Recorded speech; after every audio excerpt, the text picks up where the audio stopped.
राघवानी जी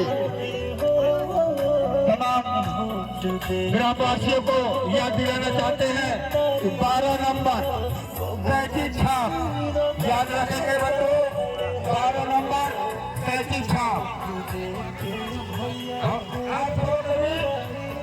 भोजपुरी के चर्चित कलाकार आनंद मोहन जी एवं शिल्पा राघवानी जी प्रधान चुके हैं आपके ग्राम में। हमारे शिल्पी राघवानी जी पधार चुकी है। आप लोगों से निवेदन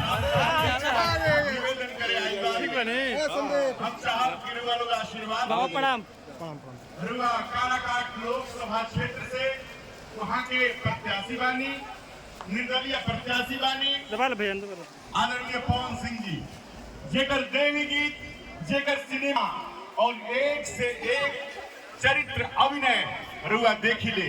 आज रुआ क्षेत्र के शान और रुआ क्षेत्र के नेता बेटा बन के आयल बनी तो हम चाहब आशीर्वाद दी।